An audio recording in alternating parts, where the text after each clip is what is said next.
Assalamualaikum warahmatullahi wabarakatuh. Kisah-kisah para nabi di dalam Al-Quranul Karim. Kemarin kita sudah mengkisahkan tentang kisah Isa bin Maryam. Maka urutan selanjutnya kita akan mengkisahkan dua nabi sekaligus, karena sukar untuk dipisahkan. Masalahnya satu cerita. Siapa dia? Nabi Allah Yahya alaihi salatu wassalam dan Nabi Allah Zakaria alaihi salatu wassalam. Nabi Yahya disebutkan dalam Al-Quran 4 kali. Pertama dalam surah Al-An'am ayat 85, kemudian surah Maryam ayat 7, kemudian terulang di Maryam ayat 12, kemudian Al-Anbiya ayat 90. Adapun Nabi Zakaria tersebut 7 kali dalam Quran. Pertama di dalam surah Al-Imran di 2 ayat, ayat ke-37 dan ke-38. Kemudian dalam surah Al-An'am di ayat 85. Kemudian dalam surah Maryam terulang 2 kali, ayat 2 dan ayat 7. Kemudian dalam surah Al-Anbiya ayat 89. Itulah penyebutan dua nabi dalam Al-Quran. Artinya memang tidak terlalu lengkap, tetapi secara global bisa kita ceritakan. Sebagai pegangan cerita kita, untuk memahami dua kisah nabi ini, kita mengambil di permulaan surah Maryam, di mana disebutkan di permulaan surah Maryam dari ayat 1 sampai ayat 11 bicara tentang Nabi Allah Zakaria. Kemudian ayat 12 sampai ke 15 itu bicara tentang kisah Nabi Allah Yahya. Kita gabungkan. Ma'asyiral muslimin yang dimuliakan Allah Azza wa Jalla, saya tidak hendak mengkisahkan kisah para nabi itu untuk sebuah dongeng yang mungkin dinikmati untuk diceritakan. Tapi saya ingin membahas tentang kandungan daripada ayat per ayat, kalimat per kalimat dalam kisah ini. Karena setiap ayat per ayat, kalimat per kalimat dalam Al-Quran ketika mengkisahkan para nabi dan rasul itu semua ada pelajaran di dalamnya. Makanya Quran itu jangan hanya sekedar dibaca saja. Ya, perintahnya Iqra, Iqra bismi rabbikal ladzi khalaq. Betul. Tetapi lebih daripada itu, tafakkur dengan ayat-ayat itu jauh lebih penting daripada hanya sekedar membaca. Jadi ayat ini atau surah Maryam di ayat pertama sampai ke-15 ini kita akan memetik faedah-faedah per kalimat-kalimatnya supaya kita paham Al-Quran juga isinya apa. Taib. Allah Subhanahu wa taala berfirman, Kaf ha ya ain sad. Dzikru rahmati rabbika 'abdahu Zakaria. Kaf ha ya ain sad. Sering kita dapati di permulaan Al-Quran huruf atau potongan-potongan huruf-huruf hijaiyah diletakkan di permulaan surat. Alif lam mim, alif lam mim ra, qaf toha yasin nun, termasuk di sini kaf ha ya ain sad. Apa maknanya? Kenapa dicantumkan huruf-huruf hijaiyah yang terangkai yang tidak ada maknanya?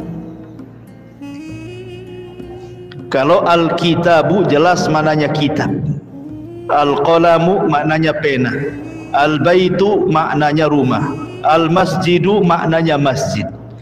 Lah kalau kaf ha ya ain sad ini tak ada makna. Lalu kenapa sesuatu yang tidak ada makna diletakkan di permulaan Al-Quran?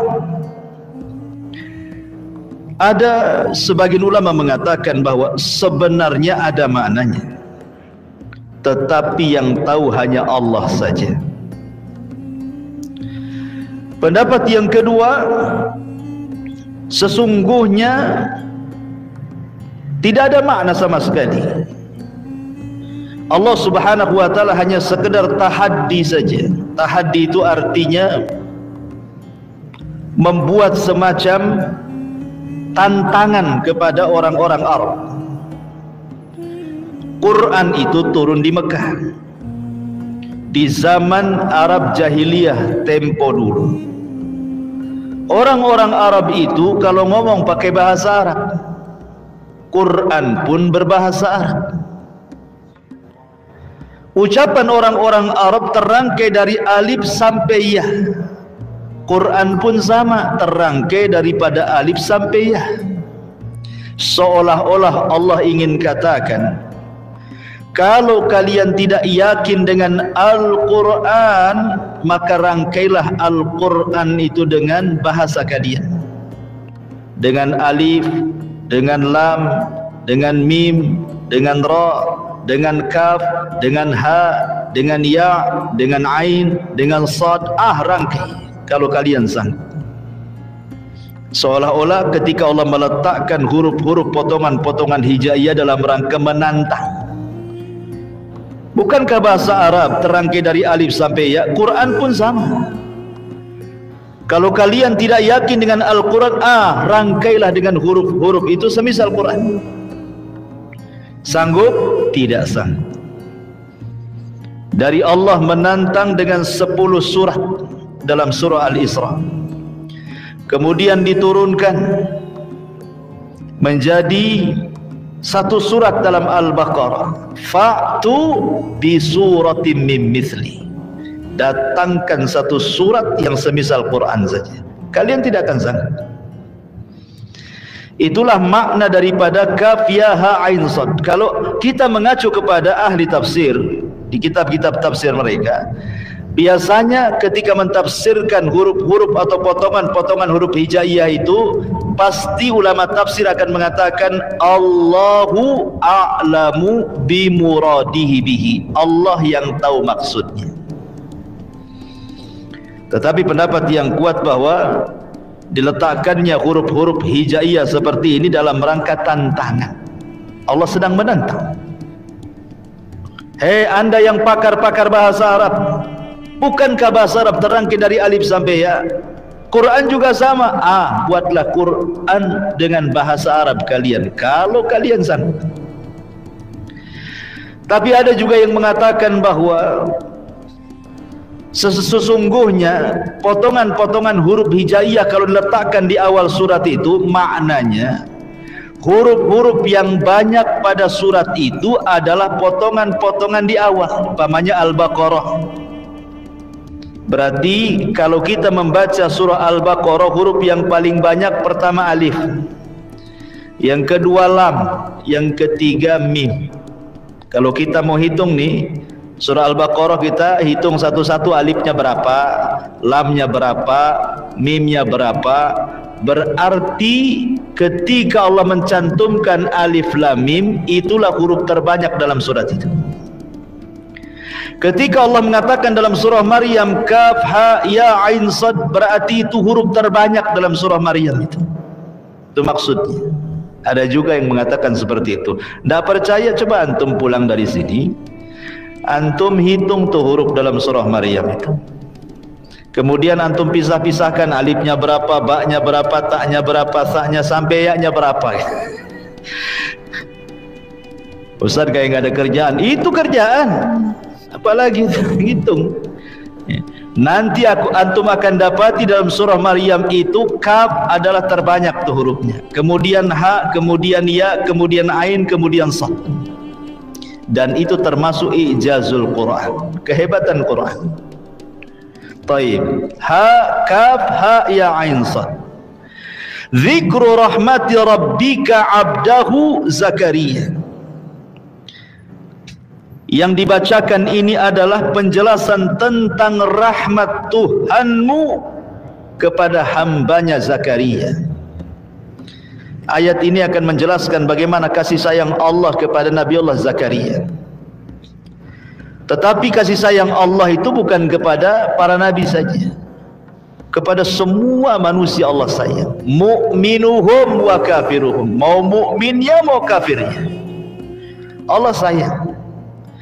Buktinya orang yang tak solat Allah kasih minum, Allah kasih makan, Allah kasih kesehatan, Allah kasih kerjaan, lebih kaya pula dibandingkan orang yang solat, lebih sehat pula dibandingkan orang yang solat, lebih sukses pula dunianya dibandingkan orang yang solat. Sayang tidak tuh Allah? Sayang. Kalau Allah tidak sayang sudah diazab orang itu. Tetapi sayangnya hanya sebatas dunia. Di akhirat mereka tidak mendapatkan sayangnya Allah. Dalam sebuah hadis Nabi SAW mengatakan, "Lamma qadallahu al-khalqa kataba kitaban fahuwa indahu fawqa arsy. Inna rahmati sabaqat ghadabi." Ketika Allah memutuskan sebuah perkara kepada hambanya, maka Allah catat semuanya di Lauhil Mahfuz. Maka dia pun kemudian berada di atas arasy-Nya, dan dia mengatakan, sesungguhnya rahmatku jauh lebih mendahulukan dibandingkan kemurkaanku. Rahmat Allah ini luas. Sekalipun orang sudah kurang ajar kepada Allah, tetap saja Allah kasih rezeki. Menunjukkan apa? Rahmat Allah lebih luas dibandingkan murkanya. Padahal subhanallah, Allah itu ngasih rahmat kepada kita ini, itu hanya 1 bagian dari 100 bagian. Jadi Allah menciptakan ja'alallahu rahmata mi'ata juz'in. Allah telah jadikan 100 rahmat di dunia ini. Fa'amsaka indahu 99 juz'an. Kemudian Allah tahan 99 rahmat, yang 1 diturunkan ke bumi. Tapi yang 1 ini subhanallah sudah cukup bagi hamba-hambanya. Kita lihat bagaimana sayangnya binatang, induk binatang dengan anaknya, anak dengan induknya. Manusia juga sama. Sesama manusia saling sayang-sayangan. Padahal baru 1 tuh. Bagaimana kalau orang masuk surga di mana rahmat Allah yang 100% dikasihkan juga? Gimana kehidupan ahli surga itu? Luar biasa. Ya. Itulah rahmat Allah subhanahu wa ta'ala, sangat dan teramat luas. Orang biasanya kenapa keluar dari rahmat Allah azza wa jalla? Tidak meyakini adanya rahmat Allah subhanahu wa ta'ala. Itu karena 2 perkara. Boleh jadi orang ini putus asa karena banyak dosa, terlalu banyak dosa, sehingga dia putus asa. Nggak mungkin Allah ampuni saya, banyak kali dosaku. Akhirnya stres. Saya pernah di seorang ibu-ibu, dia stres gara-gara mikirin dosa. Ustaz, dulu waktu saya muda itu begini, sekarang saya sudah tua, tobat Ustaz. Tapi bayang-bayang kematian itu terus membayangi saya gitu. Rasa-rasanya Allah tidak mengampuni dosa saya. Lihat, dosa inilah yang menjadikan apa? Tidak meyakini adanya rahmat. Ya. Atau mungkin sebaliknya, terlampau semangat ngajak kebaikan, terlampau semangat mengajak kebaikan, tiba-tiba kemudian dia tidak suka dengan maksiat. Ketidaksukaannya dengan maksiat sampai-sampai kemudian dia mengingkari rahmat Allah. Bahwa orang yang maksiat itu nggak akan masuk surga. Saking bencinya kepada ahli maksiat, tidak dirangkul dia, malah kemudian orang ini menganggap ahli maksiat itu masuk neraka semuanya. Karena ini pernah terjadi zaman dulu. Jadi ada orang yang berkawan nih, satu ahli ibadah, satu pula ahli maksiat. Rupanya itu gebetannya kemana-mana berdua, berkawan, baik kawannya. Yang ahli ibadah ini baik, setiap hari ngomong tobat gitu ya. Tak mau tobat pun dia. Sampai pada waktunya mungkin si kawan ini yang melakukan dosa ini melakukan dosa yang menurut pandangan ahli ibadah ini tidak bisa ditolerir lagi. Dah keterlaluan bahasa kita. Akhirnya dia pun murka dan mengatakan, kalau kau tidak tobat, kau tidak akan diampuni dosamu dan neraka tempatmu. Main klaim saja dia. Dia tidak tahu bahwa ampunan milik Allah, neraka surga juga milik Allah. Bukan dia yang memutuskan orang ditolak tobat, bukan dia yang memutuskan orang masuk surga atau neraka. Akhirnya mengingkari rahmat Allah kan. Ya. Ma'asyiral muslimin, maka jangan terlampau bangga dengan kebaikan sehingga benci dengan keburukan.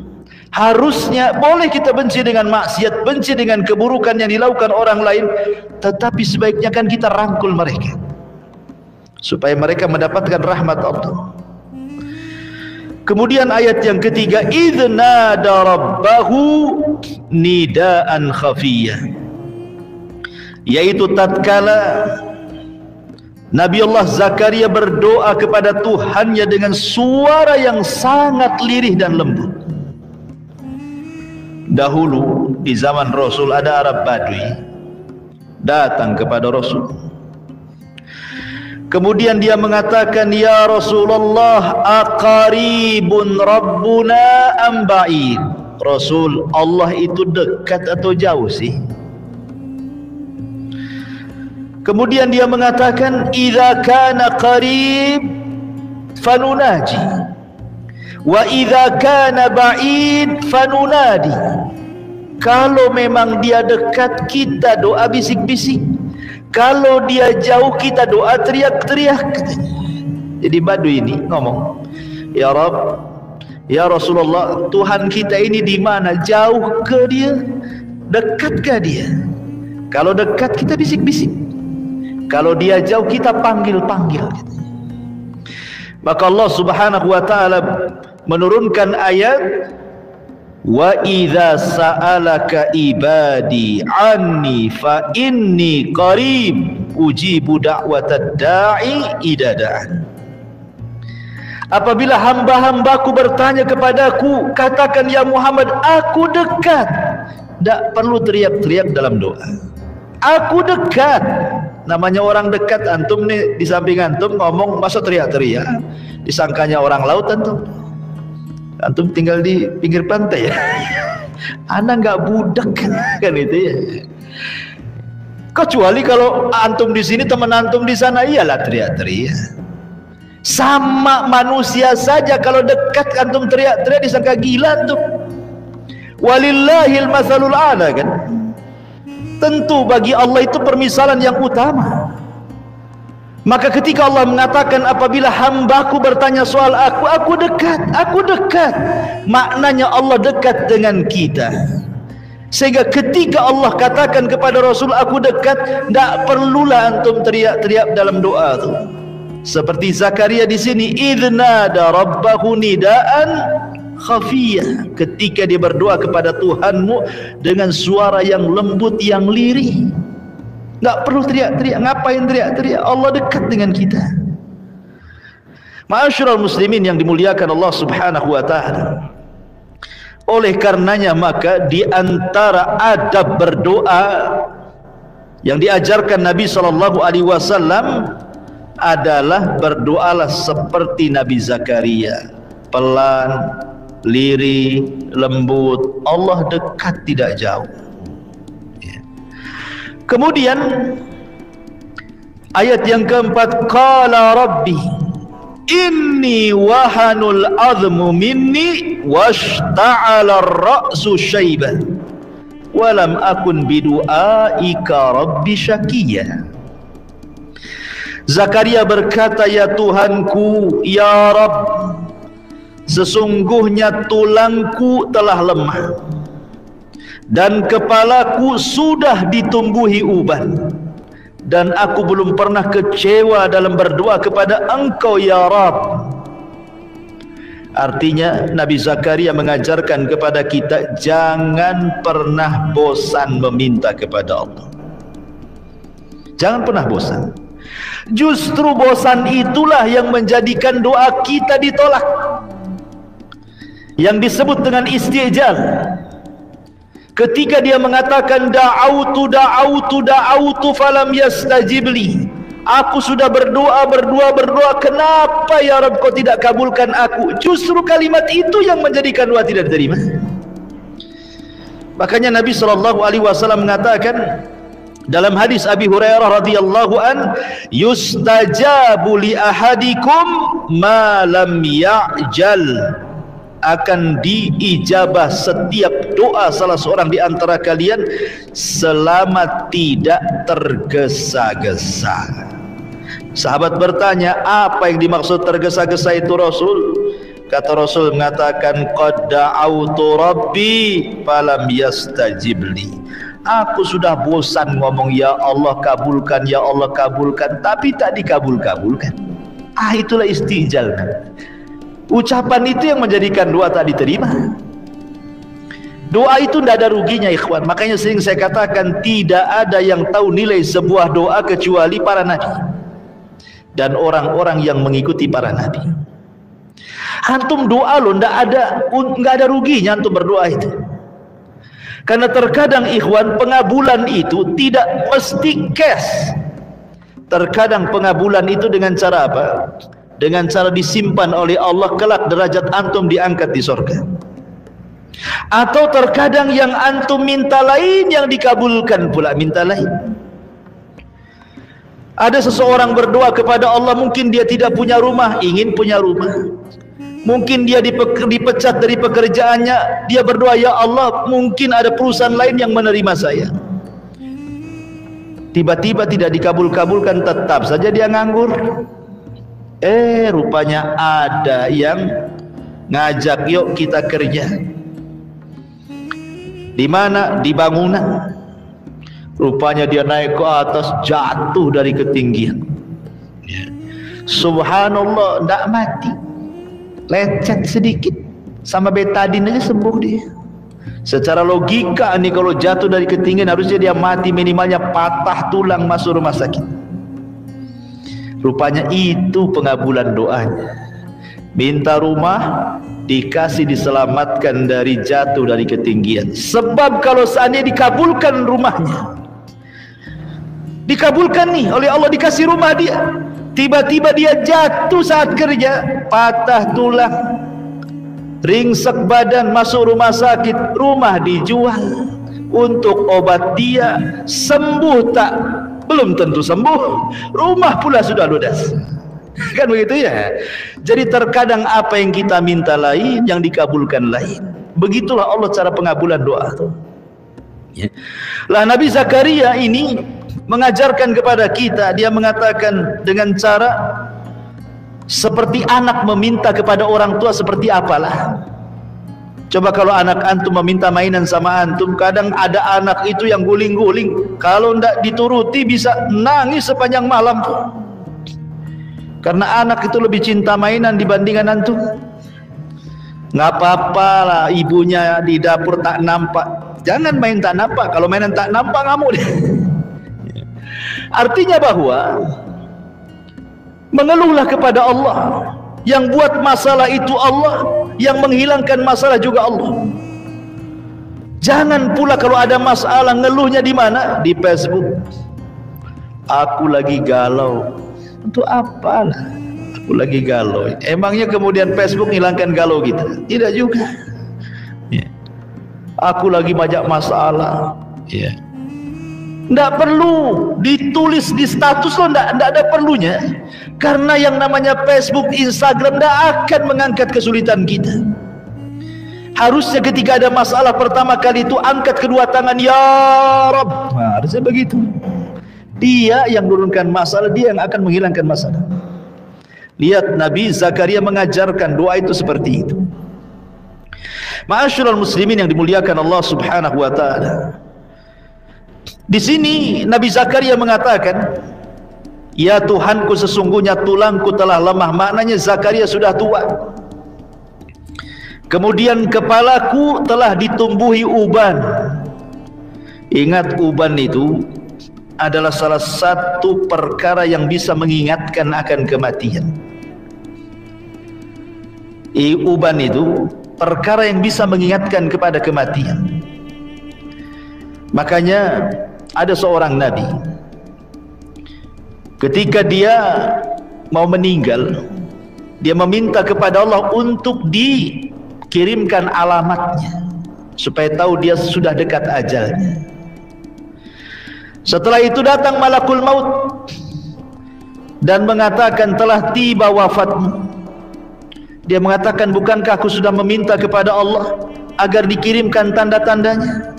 Kata malakul maut, sudah, kau yang minta 2, ku kasih kau 3. Kemudian dia mengatakan, apa tanda-tandanya? Lihat badan. Dulu punggungmu bisa tegak, sekarang sudah membungkuk. Dulu kepalamu hitam, sekarang sudah berubah. Dulu kau kuat, sekarang kau lemah. Itulah tanda-tandanya.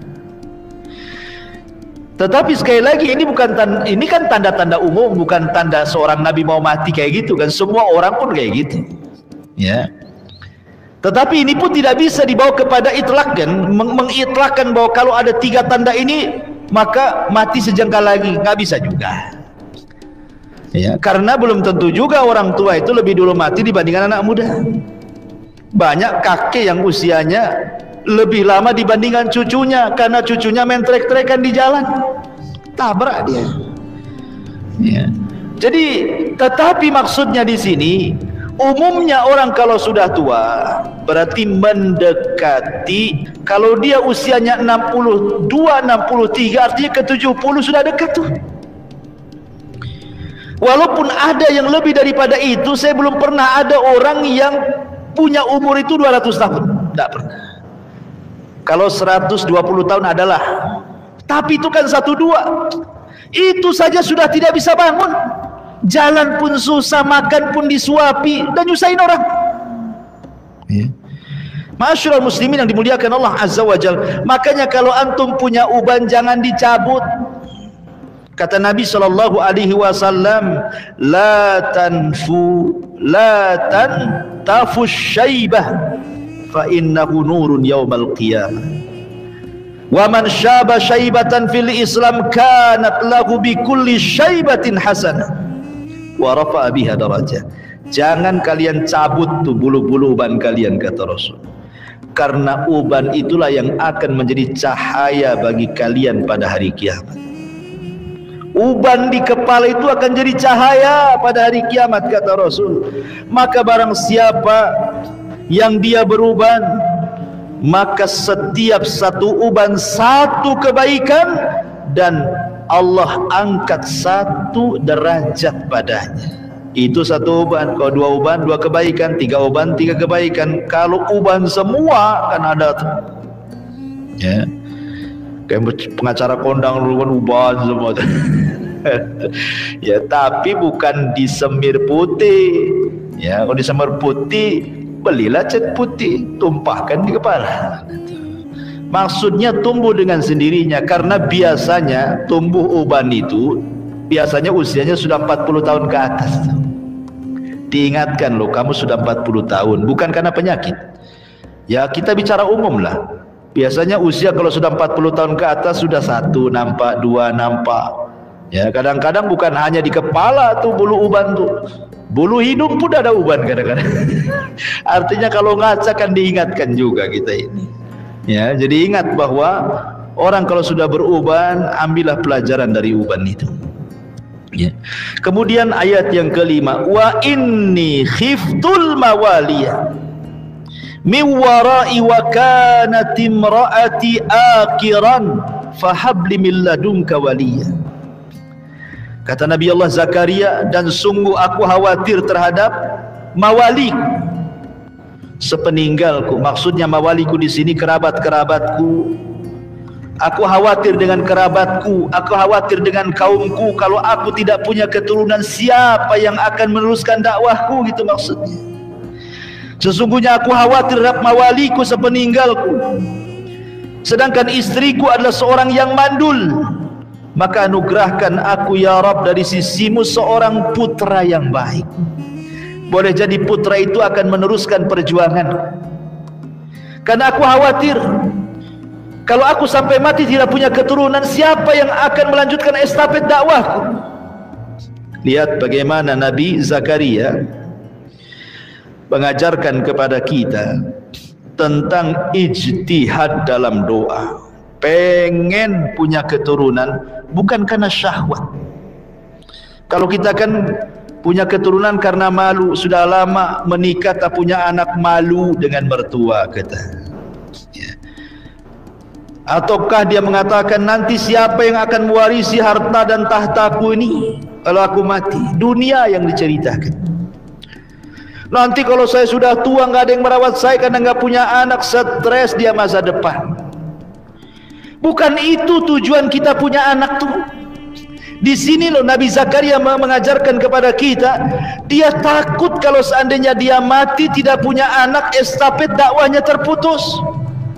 Jadi yang ditanamkan kepada kita, kalau kita punya anak itu, bagaimana anak ini menjadi anak yang soleh dan soleha.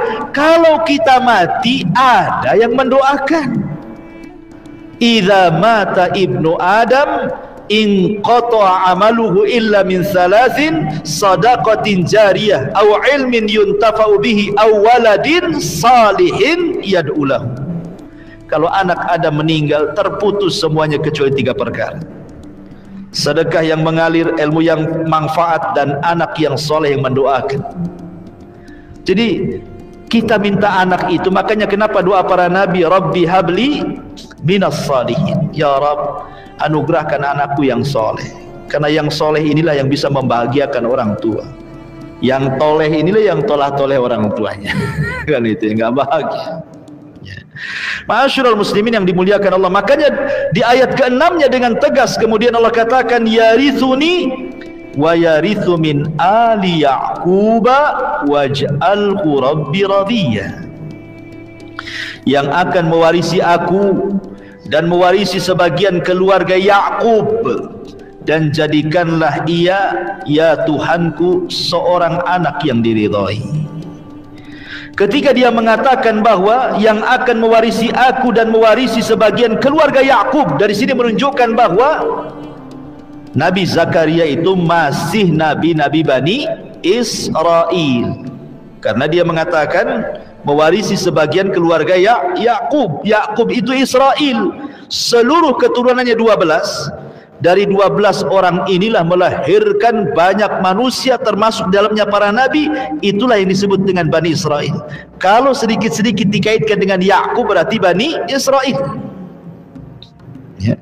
Jadi Zakaria itu adalah nasabnya sampai kepada Bani Israel. Ada yang mengatakan Zakaria ibnu Dan, ibnu Muslim, ibnu Saduq, sampai kepada Sulaiman ibn Dawud. Jadi dia turunan Nabi Sulaiman ibnu Dawud alaihi salatu wassalam, sampai nasabnya ke mana? Ke Yahuda. Yahuda ini siapa? Putra Yakub. Artinya sampai nasabnya ke Nabi Yakub. Ya, makanya Nabi Zakaria ini termasuk nabi-nabi Bani Israel. Kemudian ayat yang ketujuhnya, Setelah kemudian Nabi Zakaria terus berdoa, tidak henti-hentinya beribadah dan berdoa. Maka datanglah kabar gembira kepada siapa? Nabi Zakaria. Ya Zakaria, inna nubashiruka bi gulamin ismuhu Yahya lam yaj'al lahu min qablu samiyya. Hei Zakaria, sesungguhnya kami memberi kabar gembira kepadamu akan memperoleh seorang anak yang bernama Yahya. Sebelumnya kami belum pernah menciptakan orang yang namanya serupa dengan dia. Jadi itulah nama yang pertama kali, yang sebelumnya tidak ada nama, Nabi Yahya. Dulu nggak ada nama Yahya itu. Barulah Nabi Zakaria memberi anaknya Yahya. Oh, kalau sekarang banyaklah Pak Yahya. Di mana rumahnya Pak Yahya? Sebelah sana. Yahya yang mana? Ada yang hitam, ada yang putih. Kan itu ya. Yahya terlalu banyak. Kalau dulu nggak ada nama Yahya, baru Nabi Yahya inilah yang diberi nama oleh Zakaria. Setelah itu banyaklah nama Yahya. Ya, di Tiban Kampung juga ada Pak Yahya. Ya. Dulu saya punya kawan orang Telkom Pak Yahya juga namanya. Banyak, terlalu banyak ya kan. Ma'asyiral muslimin yang dimuliakan Allah Azza wa Jalla, lihat bagaimana di sini Allah mengatakan, ya Zakaria inna nubashiruka. Wahai Zakaria, aku kasih kabar gembira kepada. Menunjukkan apa? Bahwa anak itu nikmat dari Allah. Karena bahasanya Allah kasih kabar gembira. Berarti anak itu yang menggembirakan orang tua. Makanya kenapa Allah Subhanahu wa taala menyebutkan dalam surah Al-Kahfi ayat 46, al-malu wal banun zinatul hayati dunya. Harta dan anak-anak itu perhiasan bagi kehidupan dunia. Betapa banyak orang tua, terutama kita lah bapak-bapak ya kan, punya anak kecil lucu-lucu itu di rumah. Antum sudah lelah kerja dari pagi sampai malam, pulang istri antum walaupun sudah dandan tak ditengoknya, anak antum pula mana si anu katanya. Apalagi belum tidur, wow, digendong hilang semua lelah capek itu. Begitulah anak kadang-kadang jadi obat. Tak perlu antum minum jamu supaya hilang capek-capek. Tengok anak saja senang, hilang capek semua. Karena apa? Itu nikmat kan? Nikmat dari Allah. Nikmat dari Allah. Karena anak kecil yang lucu itu tidak akan membuat dongkol suaminya. Beda dengan istri antum. Udah lelah kerja pulang, istri senyum pun tidak. Baju yang dipakai malam itu pula baju yang dipakai untuk masak pagi hari. Mandi pun tidak. Belum lagi ngomelnya. Enggak. Kalau anak-anak kan tidak. Ya lucu ya lucu. Marahnya anak-anak pun lucu, apalagi lucunya istri. Lucunya ada, ketika marah dongkolnya ada. Baru masuk rumah keluar lagi gitu. Ini apa-apaan ini? Makanya anak itu dijadikan oleh Allah obat bagi orang tuanya. Nikmat ikhwan, nikmat yang luar biasa. Zuyyina lin-nasi hubbus syahawati minan nisa'i wal banin. Karena memang cinta kepada anak itu bagian dari syahwat kita. Senang ya. Nengok anak itu senang gitu. Itu nikmat pemberian dari Allah Subhanahu wa taala. Makanya musibah terbesar dalam kehidupan ini, orang tua meninggal musibah, pasangan meninggal musibah, tapi anak meninggal jauh lebih berat lagi musibah. Makanya Nabi SAW sampai nangis ketika meninggal Ibrahim. Sampai Abdurrahman ibn Auf mengatakan, ya Rasulullah, ma yubki, kenapa anda menangis? Kata Nabi SAW, ya Abdurrahman, innal aina la tadma, wa innal qalba la tahzan, wa inna bifiraqika ya Ibrahim la mahzunun, wa ma naqulu illa ma yarda Rabbuna. Abdurrahman, namanya mata itu ya bisalah meneteskan air mata, namanya hati bisa sedih. Perpisahanku dengan Ibrahim menyesakkan dada bagiku, tapi aku tidak pernah mengucapkan sesuatu kecuali yang Allah ridhai. Itu tabiat. Orang nangis itu manusiawi. Yang tidak boleh itu niyaha, jerit-jerit, guling-guling, motong rambut, jambak-jambak gitu ya, teriak-teriak, nolak takdir, itu yang tak boleh. Itu niyaha namanya ya. Ma'asyiral muslimin yang dimuliakan Allah Azza wa Jalla. Makanya kemudian kalau punya anak syukuri. Banyak orang yang tidak punya anak berpuluh-puluh tahun dia menikah, sudah ke dokter, sudah ke sinse, sudah ke herbal, sudah ke obat-obatan, dirangsang dengan macam-macam rangsangan pun tidak punya anak. Sedihlah dia. Kata istrinya, bang nikah lagi jalan bang. Nikah lagi tak punya anak juga. Istri keduanya nikah lagi bang, nikah lagi tak punya. Memang dia yang mandul. Mau 100 perempuan dia nikahi tetap aja dia tak punya anak gitu kan. Ya itu kan alasan jelas, karena disuruh sama istri. Antum anak 10 pula diam-diam kawin lagi. Ma'asyiral muslimin yang dimuliakan Allah Subhanahu wa taala. Kemudian Allah Subhanahu wa taala mengatakan dalam ayat ke-8-nya, qala rabbi anna yakunu li gulamun wa kanat imraati aqiran wa qad balagat minal kibari itiya. Zakaria berkata, ya Tuhanku, bagaimana akan ada anak bagiku padahal istriku adalah seorang yang mandul, dan aku sendiri sesungguhnya sudah mencapai umur yang sangat tua renta.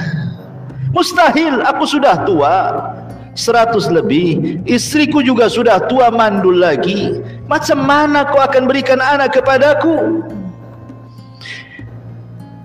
Zakaria tidak hendak mengajarkan kepada kita keraguan akan kudrah dan iradah Allah. Tidak, Zakaria tidak ragu-ragu.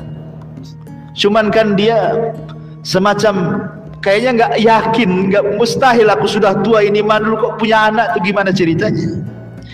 Tapi Allah Subhanahu wa taala kemudian mengatakan, qala kadzalika qala rabbuk huwa 'alayya hayyin wa qad khalaqtuka min qablu wa lam taku syai'a. Tuhan berfirman, demikianlah Tuhan. Jadi Allah Subhanahu wa taala mengatakan, Tuhan berfirman, demikianlah hal itu adalah mudah bagiku, kata Allah. Dan sesungguhnya telah aku ciptakan kamu sebelum itu, padahal kamu di waktu itu belum ada sama sekali. Seolah-olah ingin mengatakan, kau jangan berpikir bahwa aku tidak sanggup memberikan anak kepadamu. Loh, dulu semasa engkau tidak ada, loh siapa yang menciptakan kamu? Kan aku juga, apalagi menciptakan anakmu. Bukankah Allah mengatakan, hal ata 'alal insan hinu minad dahri lam yakun syai'a mazkur. Bukankah pernah datang kepada manusia waktu di masa yang ketika itu belum merupakan sesuatu yang dapat disebut, belum ada si anu, tiba-tiba Allah ciptakan si anu ini ya. Dari sini ada pelajaran besar, ikhwan. Jangan pernah menganggap sesuatu yang mustahil bagi kita tidak mungkin bagi Allah. Bahkan kita katakan sesuatu yang mustahil dalam otak kita mungkin semuanya bagi Allah Subhanahu wa taala. Innallaha ala kulli syai'in qadir, ikhwan. Allah itu segala sesuatu maha mampu. Apa yang tidak mampu bagi Allah? Ma'asyiral muslimin yang dimuliakan Allah. Kemudian ayat 10-nya, qala rabbi ij'al li ayah. Kalau begitu ya Rabb, berikan aku tanda kalau aku ini punya anak. Qala ayatuka alla tukalliman nas salasata ayyamin sawiyya. Tanda bagimu adalah bahwa kamu tidak dapat bercakap-cakap dengan manusia setelah 3 malam padahal kamu sehat. Ya, nanti aku akan kasih tanda-tandanya wahai Zakaria. Kalau tiba-tiba kau bisu mendadak, ngomong nggak bisa, hanya bisa dengan isyarat atau tulisan, berarti istrimu lagi hamil jauh. Kalau tiba-tiba kau bisu, nggak bisa apa-apa, nggak ngomong, lagi hamil tuh istrinya. Ustadz, saya lagi sariawan Ustadz. Ya, jadi istri saya hamil nih. Karena istri saya udah sakit-sakit perut tuh ya. Sakit-sakit badan, mau itu tanda-tandanya itu. Beli tespek besoknya. Pas di tespek rupanya keluar darah merah, lagi haid rupanya. Subhanallah ikhwan, ya. Jadi ini Allah Subhanahu wa taala yang katakan kepada Nabi Zakaria, nanti ku kirim tanda-tandanya. Kalau kau bisu, kau sudah tak bisa cakap-cakap lagi, mau ngomong susah mau ngomong, itulah tanda-tandanya istrimu lagi hamil. Berapa hari ya Rabb? 3 hari. Kau bisu 3 hari, kau tak bisa ngomong 3 hari. Kalau 3 hari kau tak bisa ngomong, susah mau ngomong, periksakan istrimu sedang hamil. Fa kharaja ala qaumihi minal mihrab fa auha ilaihim an sabbihu bukratan wa asiyya. Maka ia keluar dari mihrabnya menuju kaumnya, lalu ia memberi isyarat kepada mereka, hendaklah kalian bertasbih di waktu pagi dan petang. Bahagia Zakaria meminta kepada murid-muridnya Bani Israel, bertasbihlah kalian, aku sedang bahagia, kata. Ikhwan, Nabi Zakaria alaihi salatu wassalam, kenapa dia ketika meminta anak makin semangat itu? Sebenarnya ada kisah lain, tapi ayat selanjutnya ketika kita bicara tentang kisah Nabi Isa kemarin kan, Zakaria ini kan mengasuh Maryam Azra.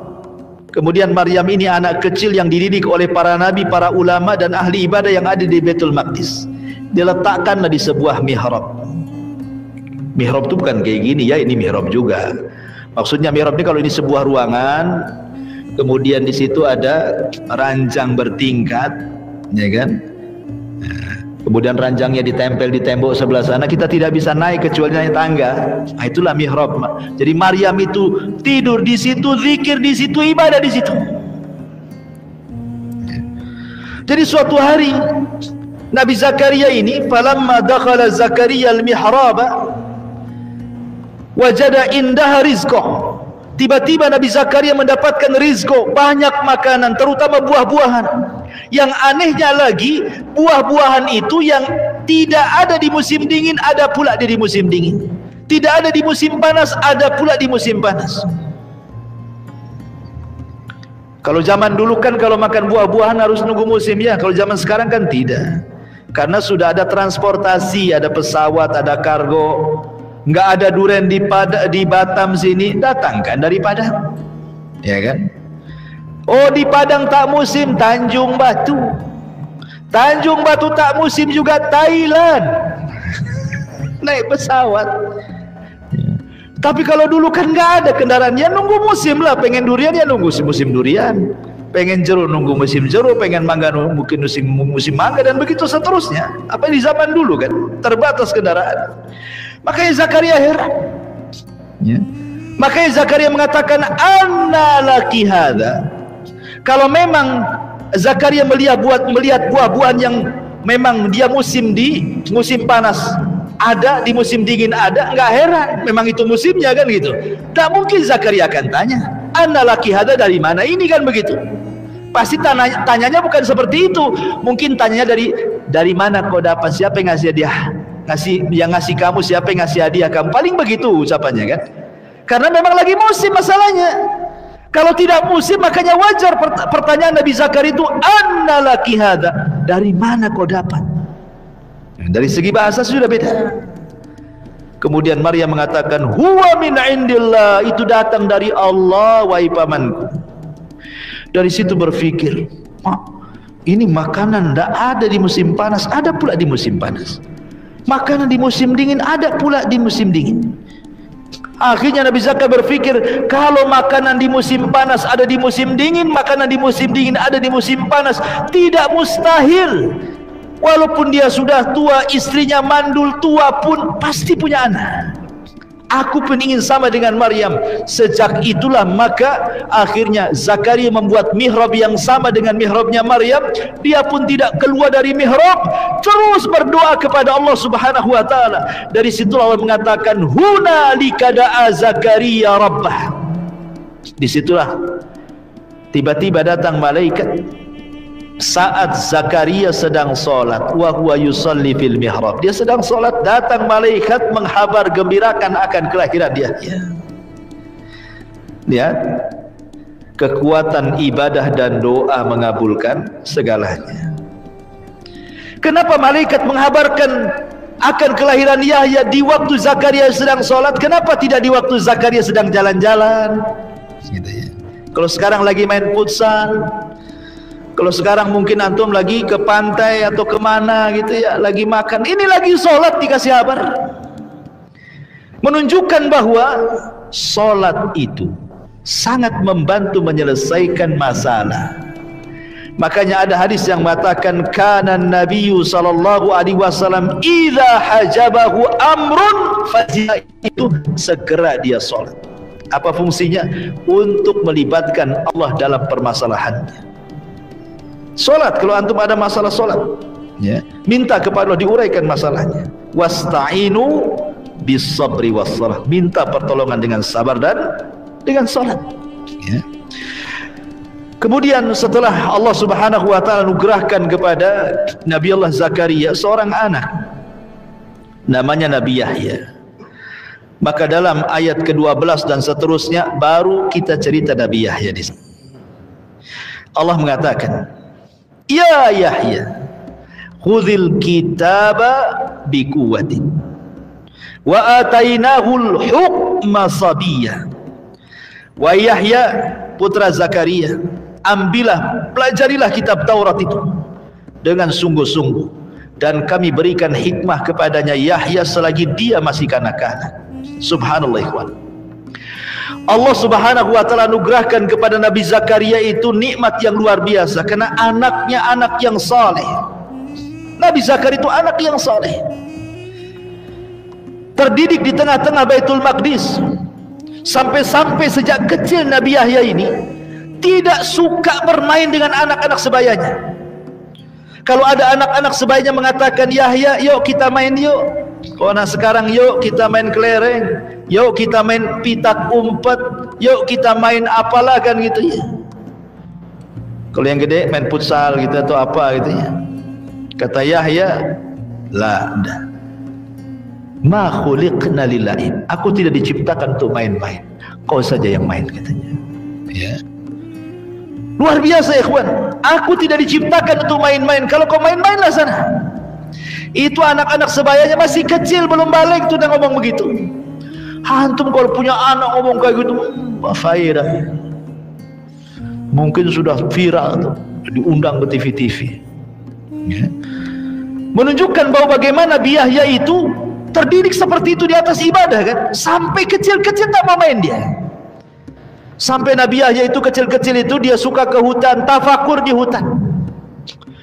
Sampai-sampai kemudian tidak ada satupun hewan dari yang buas sampai yang jinak kecuali cinta dengan Nabi Yahya. Kenapa? Sebab kalau dia dapat makanan masuk ke hutan, dikasihlah makan tuh semua binatang-binatang di hutan itu. Makanya jadi jinak dia. Coba kalau antum punya peliharaan ikan di akuarium ya, antum yang kasih makan, istri nggak pernah kasih makan, itu pasti nurut sama antum. Kalau nampak antum aja udah nongol tuh. Kalau nama istri antum biasa-biasa aja, bakhil katanya. Kan itu ya. Karena orang namanya melihara sesuatu kan siapa yang dekat dengan dia kan ya. Seperti mamanya antum tengok ada kucing depan rumah, kasih aja makanan tiap hari. Besok dia undang satu kampung kucing itu datang ke situ. Nggak perlu beli kucing kan, karena biasanya binatang itu jinak kepada yang mengasih makan kan. Makanya kemudian binatang-binatang di hutan semua jinak sama Nabi Yahya. Subhanallah. Makanya dia tidak pernah bergaul di hutan saja. Kalau main ke hutan, tafakur dalam hutan. Kadang balik lagi ke Baitul Maqdis beribadah. Ma'asyiral muslimin yang dimuliakan Allah Azza wa Jalla. Lah di sini Allah mengatakan, ya Yahya, wahai Yahya, ambillah pelajari kitab Taurat itu dengan sungguh-sungguh. Subhanallah, Nabi Yahya ini dia kecil-kecil sudah hafal Taurat dan tahu isi daripada Taurat. Mungkin kalau zaman sekarang ini belum balik sudah hafal Quran, tafsir-tafsirnya Ibnu Katsir itu di kepalanya. Coba bayangkan ya. Orang, coba anak belum balik hafal Quran, sudah hafal Quran, bisa pula ngaji tafsir di luar teks. Apa nggak ajaib ikhwan? Itulah Nabi Yahya, Taurat di kepalanya, paham dengan Taurat. Anak kecil loh, bayangkan. Makanya Allah mengatakan apa? Wa atainahul hukma sabiyya. Kami berikan hikmah kepada Yahya selagi dia masih kanak-kanak lagi. Ya. Makanya Allah Subhanahu wa taala di permulaan ayat mengatakan, ya Yahya khudil kitab. Wa Yahya, ambil pelajari kitab Taurat dengan sungguh-sungguh. Dari sini menunjukkan bahwa kunci sukses itu adalah sungguh-sungguh. Kalau anak-anak antum yang di pesantren, yang di pondok itu, ya, kasih semangat. Ceritakan Nabi Yahya ini, bagaimana Nabi Yahya sungguh-sungguh beribadah kepada Allah, mempelajari Taurat. Akhirnya satu-satunya anak di zaman itu yang hafal Taurat dan paham dengan Taurat. Orang dewasa saja belum tentu. Karena memang mengemban agama ini bukan perkara ringan, ikhwan. Mengemban agama ini berat. Sampai-sampai Allah mengatakan, inna aradnal amanata 'alas samawati wal ardi fa'abaina wal jibal fa'abaina an yahmilnaha wa ashfaqna minha wa hamalaha al insan innahu kana zaluman jahula. Kami tawarkan amanah, kata Allah, ke gunung, ke langit, ke bumi, semuanya nolak. Manusia pula mau mengambilnya. Makanya manusia zaluman jahula, sudah zalim jahil pula. Ya. Jadi amanah mengemban Al-Quran, amanah mengemban dakwah ini berat. Gunung saja tidak sanggup, langit saja tidak sanggup, bumi yang kita pijak tidak sanggup, tapi manusia sanggup. Maknanya karena manusia punya kesungguhan. Jangan lagi cerita agama, ya. Antum kalau punya kesungguhan yang luar biasa, punya keberanian gitu ya, tidak pengecut, bisalah antum raih. Contoh para pembisnis, antum punya modal, punya skill, tak punya keberanian, nggak akanlah jadi bisnis tuh, ya kan? Sungguh-sungguh. Kemudian Allah sebutkan beberapa sifat Nabi Yahya yang luar biasa ini. Wa hananan min ladunna wa zakatan wa kana taqiyya. Dan kami jadikan Nabi Yahya itu salah satu sifatnya adalah hananan. Anaknya penuh rasa kasih sayang kepada sesama ataupun kepada orang tua. Kalimat hanan, ikhwan, saya jelaskan sedikit. Kalimat hanan dalam bahasa Arab itu adalah ibarat daripada kasih sayang ibu kepada anak. Ya, tidak ada seorang ibu yang mencelakakan anaknya, kan? Tidak ada ceritanya. Sak marah-marahnya ibu kepada anak itu karena kasihan dengan anaknya. Karena cintanya seorang ibu kepada anak itu sepanjang masa, tidak akan terhenti. Itu kalimat hanan dalam Al-Quran. Lah kenapa Nabi Yahya disifati dengan hanan? Seolah-olah Allah ingin mengatakan kelembutan hati Yahya selembut seorang ibu sayang dengan anaknya. Begitulah kelembutan Nabi Yahya kepada sesamanya, apalagi kepada orang tuanya. Sangat-sangat berbuat baik kepada orang tuanya. Kenapa demikian? Karena Zakaria sudah tua, kemudian juga ibunya sudah tua, maka dia tahu muamalah, bagaimana caranya menghormati orang tuanya. Begitulah sifat hanan itu maksudnya. Makanya dalam Islam juga sama, kan? Wa qadha rabbuka alla ta'budu illa iyyah wa bil walidaini ihsana imma yablughannaka indakal kibara ahaduhuma aw kilahuma fala taqul lahumā uffin wa la tanharhumā wa qul lahumā qawlan karīmā wahfidh lahumā janāha adh-dhulli minar rahmah wa qur rabbirhamhumā kama rabbayani shaghīra. Itu dalam Islam diajarkan. Ya, dan Tuhanmu telah memerintahkan agar kamu jangan menyembah kecuali kepada Dia, dan hendaklah berbuat baik kepada kedua ibu bapa kalian. Jika salah seorang di antara bapa ibu kalian sudah tua atau salah satu dari keduanya, maka jangan ucapkan kalimat ah saja, tidak boleh, apalagi sampai membentaknya. Katakan kepada keduanya kalimat yang baik. Rendahkan dirimu, jangan menyombongkan terhadap keduanya dengan penuh kasih sayang.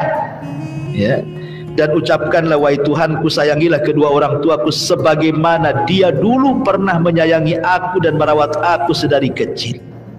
Ya. Ma'asyiral muslimin yang dimuliakan, itulah sifat siapa? Nabi Yahya, Hanan. Sangat lembut hatinya, cinta betul sama orang tuanya karena tahu orang tuanya sudah tua. Ya. Makanya kalau antum punya orang tua yang sudah tua, sayangi mereka.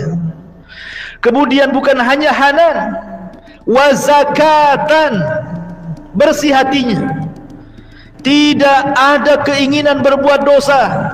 Karena biasanya orang berbuat dosa itu berawal dari hati itu, keinginan untuk melakukan, keinginan untuk memandang, keinginan untuk mendengar, keinginan untuk melangkah. Jadilah dia ahli maksiat. Nabi Yahya berusaha membersihkan hatinya. Subhanallah. Sampai-sampai dalam sebuah hadis, walaupun hadis ini ada yang mengatakan tidak sahih gitu ya, pada hari kiamat semua orang akan membawa tanda bahwa dia melakukan dosa kecuali Nabi Yahya.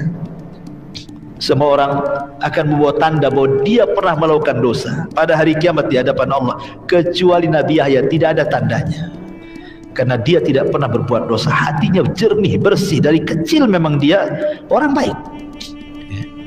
Kemudian di antara sifat yang ketiganya, Allah mengatakan wa hanana min ladunna wa zakatan wa kana taqiyya. Nabi Yahya itu orang yang bertakwa. Takwa itu artinya takut. Takut kepada siapa? Takut kepada Allah. Umar bin Khattab pernah ditanya, Umar, makna takwa itu apa sih sebenarnya? Kata Umar bin Khattab begini, kalau seandainya kau suruh berangkat ke arah sini, tiba-tiba di jalan banyak beling, banyak paku, banyak duri, banyak macam-macam, kira-kira main terabas saja atau kau hati-hati? Pasti akan hati-hati kan? Seperti itulah takwa. Di mana-mana banyak maksiat, hati-hati, jangan sampai jatuh ke situ. Ali bin Abi Thalib radhiyallahu anhu ditanya soal takwa, apa kata Ali? Kata Ali radhiyallahu anhu, taqwa adalah al-khawfu minal jalil wal amalu bitanzil wal qana'atu bil qalil wal isti'dad li yaumir rahim. Takwa itu takut kepada Allah, beramal dengan Quran Sunnah, redha dengan pemberian walaupun sedikit, dan persiapan untuk hari yang sangat melelahkan setelah kematian. Itulah takwa. Ya. Jadi Yahya ini disifati dengan takwa. Kemudian bukan itu saja, wa barram biwalidayhi. Dia anak yang sangat berbakti kepada orang tuanya. Walam yakun jabbaran asiyya.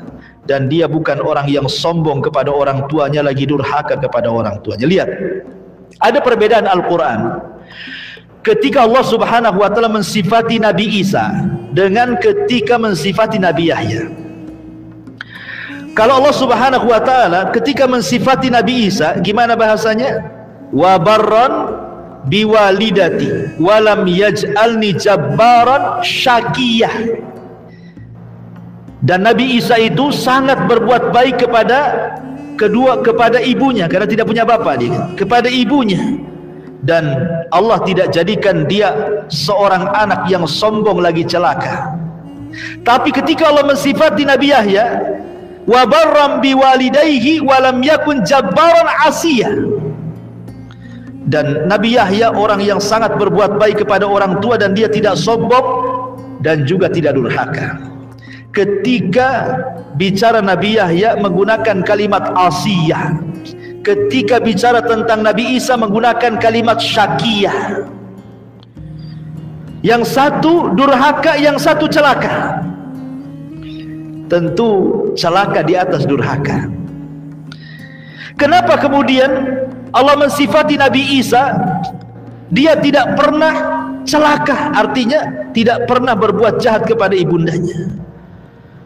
Ketika menyebutkan Nabi Yahya, Allah katakan Isya, dia tidak pernah durhaka.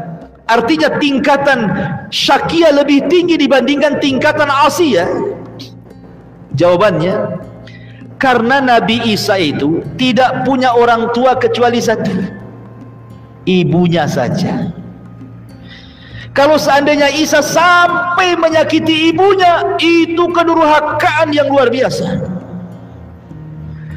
Tetapi Nabi Yahya ini masih dua orang tuanya, ya kan? Masih ada Zakaria, masih ada ibundanya. Kalau seandainya nih seorang anak masih utuh kedua orang tuanya, kemudian anak ini kurang ngajar dengan ibunya sampai ibunya sakit hati dan sangat mendalam sakitnya, masihlah ada yang menghibur suaminya. Paham ya? Atau seorang anak kurang ngajar dengan bapaknya, masihlah ada yang menghibur bapaknya sama istrinya. Masih ada lah itu kan, tak sakit kali itu. Tapi kalau orang tua tinggal satu, kemudian antum sakiti, siapa yang bisa menghibur dia, ikhwan? Yang ada bunuh diri dia. Makanya kenapa tingkatan durhaka kepada orang tua yang hanya tinggal satu, apakah itu bapak ataukah ibu, itu lebih jahat, lebih besar dosanya dibandingkan durhaka kepada salah satu orang tuanya tetapi masih hidup kedua-duanya. Bisa dipahami di sini? Begitulah tafsirnya. Ya, ma'asyiral muslimin yang dimuliakan Allah Subhanahu wa taala. Kemudian Allah Subhanahu wa taala katakan di ayat selanjutnya,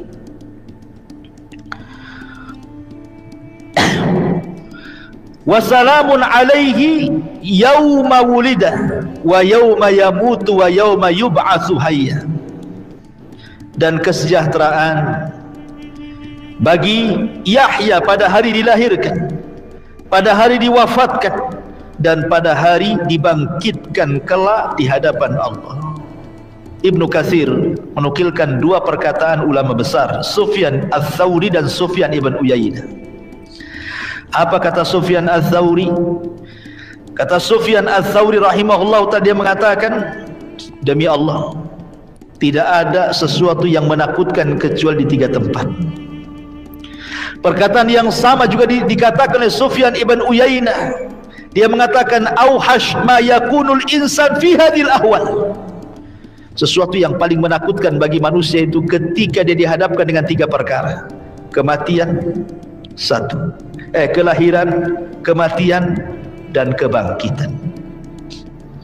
Manusia ini kalau dia selamat saat dilahirkan, kemudian dia selamat saat diwafatkan, kemudian dia selamat saat dibangkitkan, masuk surga dia. Ya, tiga perkara ini kita berdoa. Sebab satu saja lepas dari tiga perkara ini, orang akan celaka. Ya. Saat dilahirkan, rupanya yang besarkan bapaknya kafir, jadi dia kafir. Ya kan? Saat dilahirkan bapaknya majusi, anaknya dididik jadi majusi.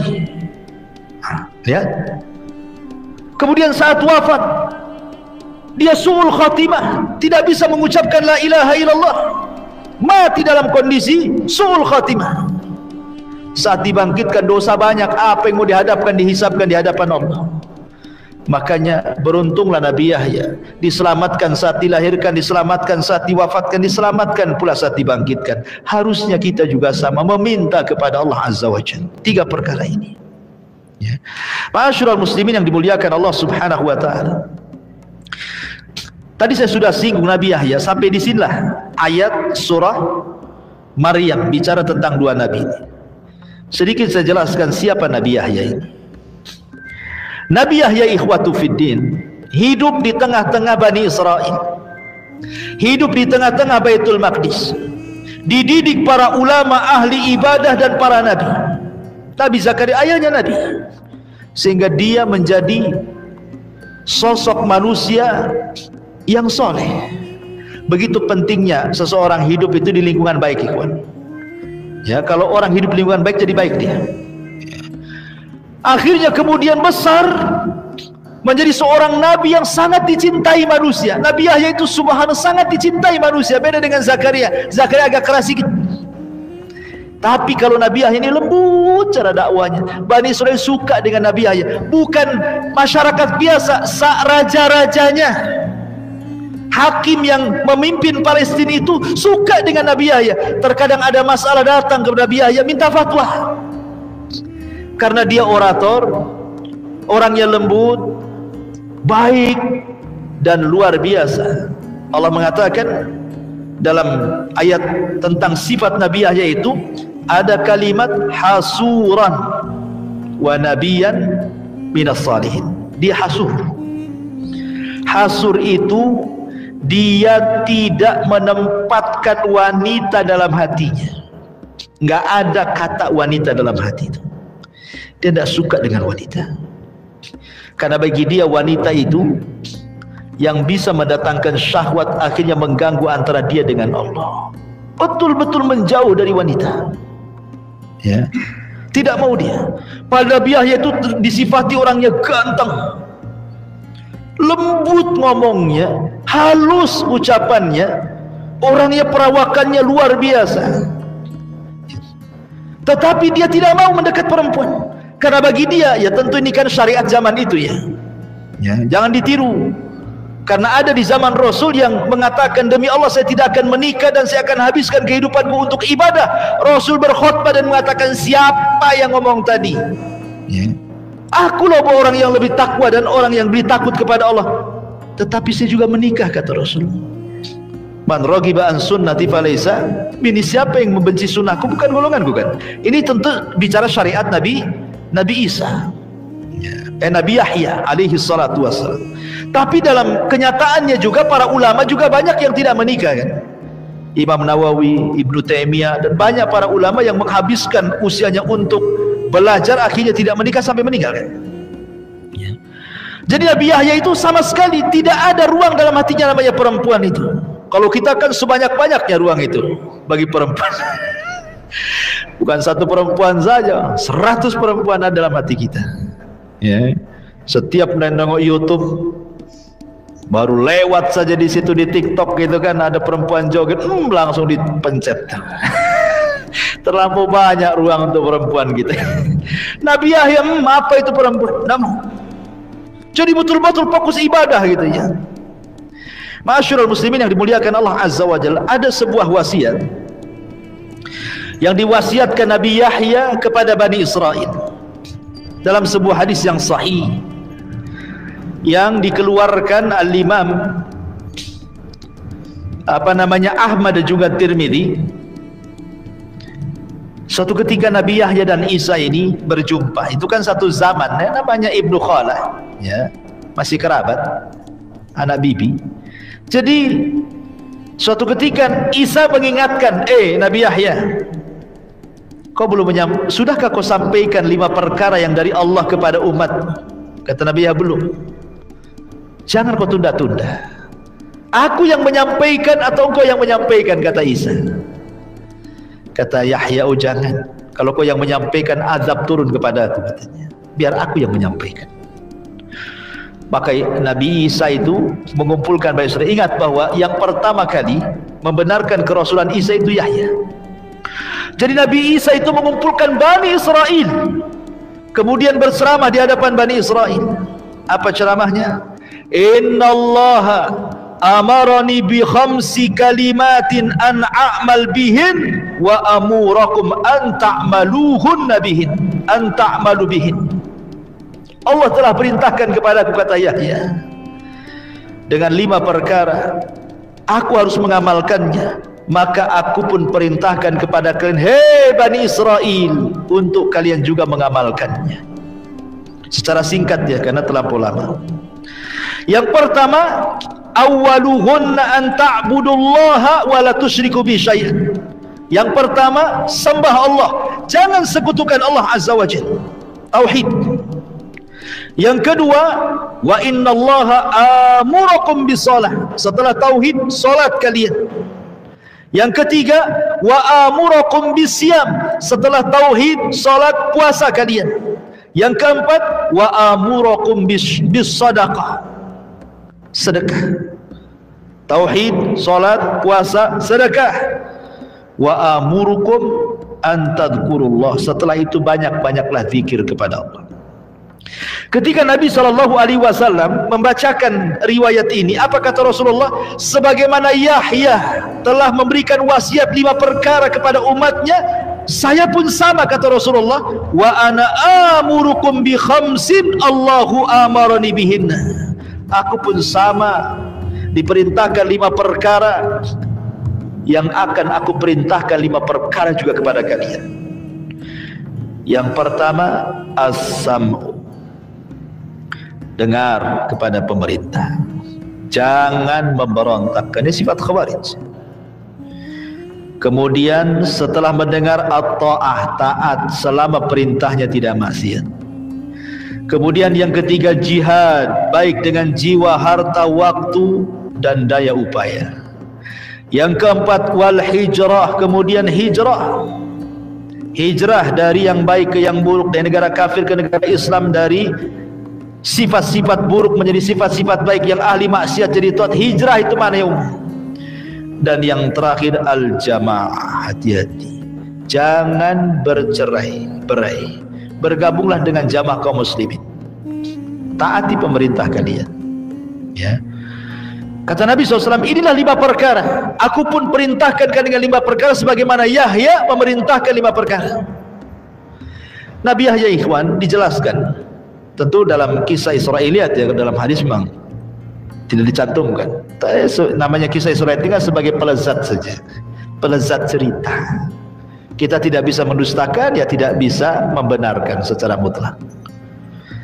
Jadi Nabi Yahya ini jangan disinggung soal neraka surga, nangis dia. Makanya terkadang Nabi Zakaria kalau berkhutbah, tengok ada anaknya nggak? Ada anaknya. Nah, kalau ada anaknya nggak akan disinggung ke surga. Ceramahnya yang lain. Ya. Kalau tidak ada anaknya, oh baru kemudian cerita tentang azab neraka, nikmat surga. Suatu ketika Nabi Zakaria nengok-nengok, nampak tak ada anaknya. Padahal ada, tak nampak saja. Ceritalah surga neraka. Akhirnya Nabi Yahya pun menangis. Setelah kejadian itu hilang 3 hari. Masih anak-anak. Dicari ke timur, ke barat, ke selatan, tak ketemu. Sudah 3 hari. Gimana orang tua kehilangan anak? Rupanya Zakaria tahu kebiasaan dia suka ke hutan. Dicari dia ke hutan. Rupanya sedang gali kuburan. Dan Nabi Zakaria mengatakan, nak, kemana kau kucari? 3 hari kau menghilang. Lagi apa kamu kau? Untuk kuburan siapa kau gali ini? Kata Yahya, ini untukku ya Abi. Bukankah kau yang ngomong antara surga dan neraka itu ada tangisan? Siapa yang menangis maka dia masuk surga. Maka aku terus menangis sepanjang masa karena aku takut dengan kematian dan aku takut masuk neraka, katanya. Dalam Islam pun sama kan? La yalijin nar ainun bakat min khasyatillah. Tidak akan disentuh api neraka mata yang berlinang air mata karena takut kepada Allah Subhanahu wa taala. Ya. Itulah Nabi Yahya, ikhwan. Tapi sayang, di akhir hayatnya Nabi Yahya ini yang tragisnya. Ini sebagai terakhir nanti kita tutup kematiannya. Jadi Nabi Yahya alaihi salatu wasallam, ada 2 riwayat yang dijelaskan oleh sebagian ulama sejarah tentang kematian Nabi Yahya. Nabi Yahya alaihi salam itu fatwanya kan sangat didengar Bani Israel. Pemerintahan Palestina dikuasai Yahudi kala itu. Ya. Ada seorang raja sebelumnya namanya Herodus. Kemudian setelah Herodus meninggal diganti oleh Herodia. Satu Herodus, satu Herodia. Herodus inilah yang kemudian bermimpi akan lahir seorang bayi yang akan menumbangkan kekuasaannya, kan. Rupanya bayi itu maksudnya Nabi Isa ibnu Maryam. Makanya karena ibunya takut Isa akan dibunuh, dilarikan ke Mesir. Setelah meninggal Herodus, barulah kemudian ibunda Maryam balik lagi ke Palestina. Kemudian pemerintahannya ganti oleh Herodia. Jadi kisah terbunuhnya atau pembunuhan kepada Nabi Yahya ini memang ada khilaf ulama. Apakah Nabi Yahya itu mati dibunuh atau mati biasa layaknya orang mati? Ya, memang tidak tercantumkan dalam Quran atau Sunnah, kan. Tetapi ada riwayat-riwayat Israiliyat dari ahli kitab bahwa jadi ada seorang raja namanya Herodia. Herodia ini kepincut dengan anak bibinya. Mungkin bahasa kita sepupu. Syariat dulu sepupu itu mahram, tidak boleh nikahi. Kalau syarat sekarang kan boleh sepupu, nikah dengan sepupu boleh. Kalau syarat Islam itu tidak ada masalah, kan, itu ya. Bukan mahram kalau sepupu, kecuali ponakan tidak boleh. Tapi di zaman itu kan syariatnya berbeda, nggak boleh nikah dengan sepupu, anak bibi. Si Raja Herodia ini sangat kepincut dengan kecantikan anak bibinya, dan bibinya ini manusia yang paling jahat di dunia. Dia tidak suka dengan Nabi Yahya, tidak suka. Bagaimana caranya untuk balas dendam kepada Yahya? Apa masalahnya? Dia tidak suka dengan Nabi Yahya. Jadi ketika kemudian Herodia ini suka dengan anaknya, dimanfaatkan orang tuanya. Ya. Bagaimana caranya supaya raja ini makin cinta? Akhirnya dibuatlah raja ini mabok, dikasihkan khamr, suruh minum. Diminum sama Raja Herodia ini, mabok lah minum. Coba jangan minum, mabok tuh. Akhirnya kemudian kata ibunya, nak, dandan kau yang menor, dandan yang cantik, lewat ke depan raja. Lewat dia pun dengan raja, namanya orang mabok. Tiba-tiba datang di hadapannya orang yang dicintainya, makin kuadrat tuh cintanya, ya, orang mabok. Langsung kemudian ditangkap dan mengatakan, ayo kau harus nikah dengan saya, kau harus nikah dengan saya, katanya. Anak ini, anak gadis ini sudah diracuni oleh ibunya. Nanti kalau sang raja maksa-maksa mau nikah, kasih maharnya apa? Kepala Yahya. Ya. Akhirnya kemudian anak gadis ini mengatakan, boleh kau nikahi aku, tapi minta kepala Yahya. Kaget raja, mabok-mabok kaget dia. Janganlah kepala Yahya. Kalau minta duit ku kasih, ya. Minta mobil ku belikan, minta tanah hektar-hektar belakang rumah. Apa? Jangan ya, dunia sajalah. Mau apa? Mau jamrud, mau emas, mau kuning emasnya, emas putih, ya, segala emas Jawa, apa? Jangan yang lain aja lah. Jangan kemudian kepala Yahya. Karena apa? Herodia ini walaupun dia hakim Palestina, raja itu masih menghargai Nabi Yahya. Kalau ada apa-apa kan minta fatwa juga sama Yahya. Ketika mendengar kepala Yahya, terperanjat dia. Tapi kata sang gadis ini, enggak, saya enggak mau itu.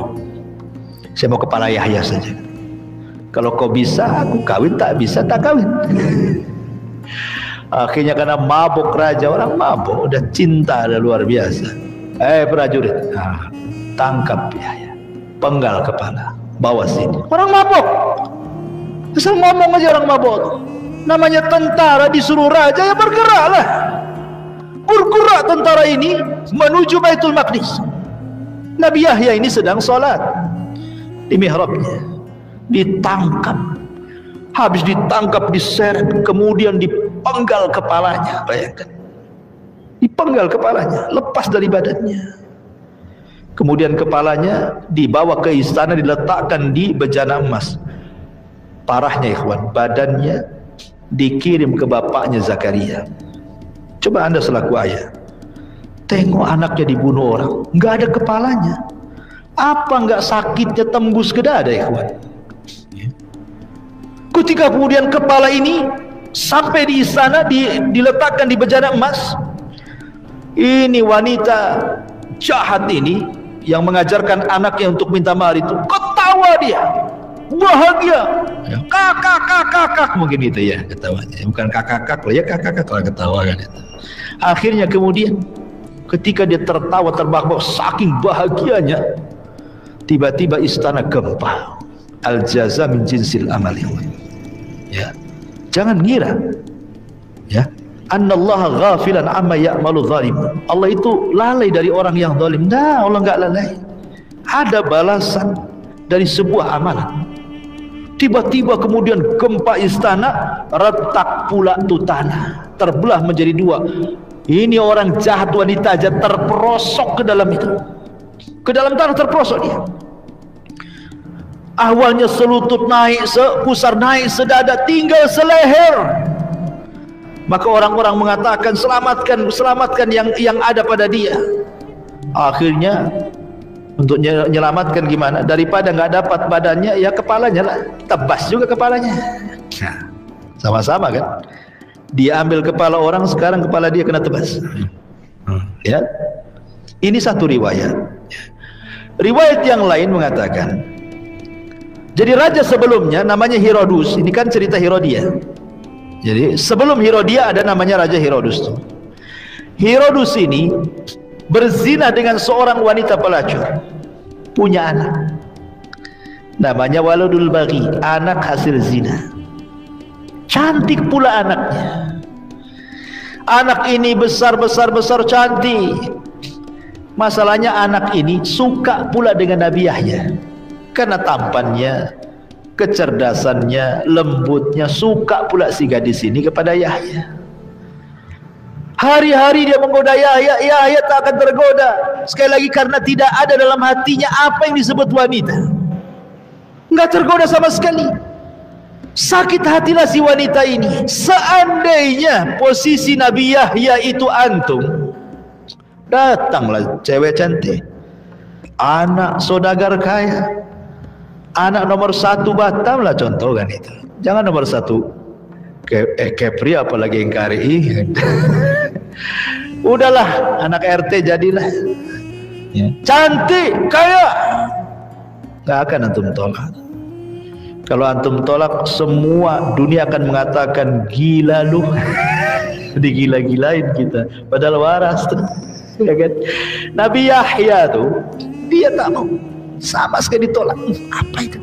Dendamlah perempuan anak zina ini. Ngadu sama bapaknya, ngadu sama sama Herodus bapaknya, bahwa cintanya ditolak. Dukun harus bertindak nih, tak bisa dibiarkan. Akhirnya dendam anaknya pun menjadi dendam bapaknya Herodus. Sebab dendam anaknya ini, maka Herodus mengatakan kepada prajuritnya, karena dia sudah menolak cinta anakku, bantai dia, penggal kepalanya. Itu perintah Herodus. Akhirnya prajurit mencari Yahya, kemudian dipenggal kepalanya, mati ya. Subhanallah. Cukup sampai di sini? Tidak. Di sana masih ada Zakaria, Nabi Zakaria, dan di sana ada Nabi Isa bin Maryam. Ketika Nabi Zakaria melihat tubuh anaknya tanpa kepala, ketika Nabi Yahya mengetahui bahwa anak saudaranya mati dalam kondisi seperti itu, tentu Bani Israel marah, ikhwan. Masanya Nabi Yahya banyak, bisa saja kemudian digerakkan oleh Zakaria ataupun oleh Isa, kan begitu. Raja takut, nih kalau sampai ada provokator nih, habis kita di demo kan itu. Kalau begitu bunuh juga bapaknya. Emang salah apa dibunuh? Buat pasal karet. Apa pasalnya? Dia kan dulu yang ngambil Maryam. Jangan-jangan Maryam punya anak Isa itu dia pula yang menghamili. Tuduh dia yang menghamili Maryam. Dibuat tuduhan kayak gitu. Orang yang tidak bersalah, kalau dipersalahkan kan harus ada pasal, minimal pasal karet jadilah, ya kan, untuk menjerat dia kan. Kan tidak mungkin main tangkap, main bunuh, dia nabi loh kan. Maka raja ini dengan kecerdasannya gimana cara cari alasan untuk membunuh Zakaria. Zakaria nabi senior di situ, yang menghuni Baitul Maqdis, pengganti keluarga Imran. Orang hebat, orang banyak penggemarnya kan itu, nggak sembarang. Sehingga yang pertama kali dilumpuhkan apanya? Namanya. Itu namanya pembunuhan karakter. Karakternya dibunuh.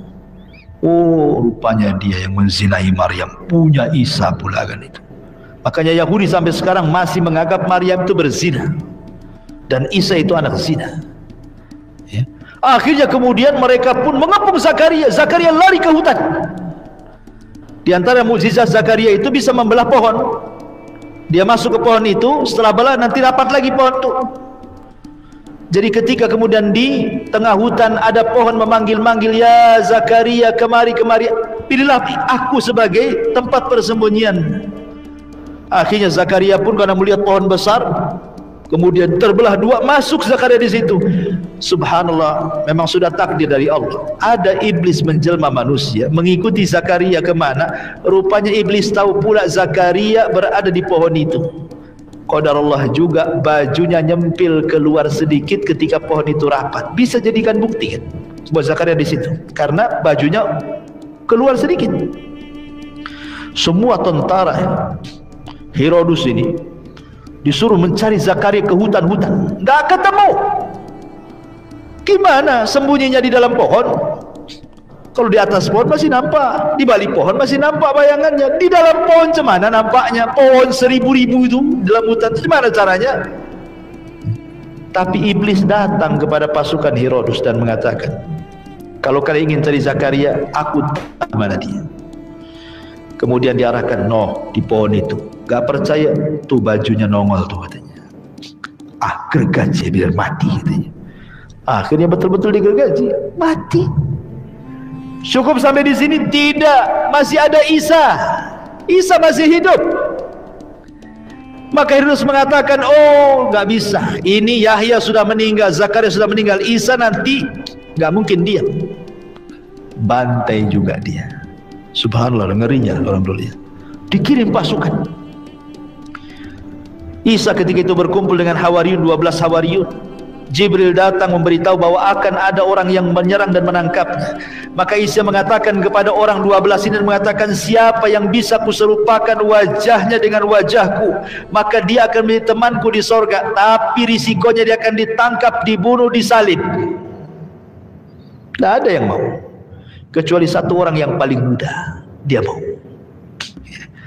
Akhirnya sebelum pasukan datang, Isa mengatakan kepada yang 11 orang, pergi kalian sebelum pasukan datang, ajarkan Injil yang sudah saya ajarkan kepada kalian, sebarkan agama di luar sana. Maka di rumah itu tinggal 2, Isa dan orang yang diserupakan. Ketika itu Isa tidur, kemudian Allah angkat ke langit dan Allah katakan, inni mutawaffika wa rafi'uka ilai. Ku tidurkan kau Isa, ku angkat kau kepada. Maka Isa ditidurkan, diangkat ke langit. Tinggal satu orang yang serupa dengan Isa. Itulah yang ditangkap, itulah yang disalib, itulah yang dibunuh. Makanya Allah mengatakan, wa ma qataluhu wa ma sallabuhu walakin syubbiha lahu. Isa tidak ditangkap, disalib, dibunuh, tidak, tapi dia diserupakan. Jadi yang diangkat ke langit itu Isa, yang dibunuh itu bukan Isa. Isa masih hidup dan akan turun di akhir zaman. Pertanyaannya, kenapa Isa tidak nasibnya sama dengan Yahya, dipenggal kepalanya, tidak pula senasib dengan Zakaria, digergaji dalam pohon di hutan. Tapi Isa diselamatkan karena tidak mungkin ulul azmi minar rusul mati dibunuh. Siapa ulul azmi? Ibrahim, Nuh, Musa, Isa, Rasulullah. Tidak mungkin 5 nabi mati dibunuh. Ya. Karena Yahya itu nabi meneruskan syariat sebelumnya, Nabi Musa, Taurat. Sementara Isa ini bukan nabi, rasul. Setiap rasul nabi, tidak setiap nabi rasul. Membawa syariat baru. Kalau sampai dibunuh, syariatnya tidak akan disampaikan, keburu mati. Ya. Makanya diangkat ke langit. Itulah bedanya kenapa kok Isa kok tidak dibunuh, dia diangkat ke langit, karena dia seorang rasul membawa syariat baru. Tapi kalau nabi itu membawa syariat lama, kayak Yahya ini masih mengajarkan Taurat. Tapi Isa punya kitab sendiri yang namanya Injil, yang menjadi pegangan orang-orang Nasrani. Intinya begitulah musibah para nabi, dan begitulah wataknya orang Yahudi. Fariqun kadzabtum wa fariqun taqtulun. Sebagian mereka mendustakan para rasul, sebagian mereka membunuh para rasul. Wallahu a'lam bishawab. Ini yang bisa sampaikan. Subhanaka bihamdika asyhadu an la ilaha illa anta astaghfiruka wa atubu ilaik. Allah taala.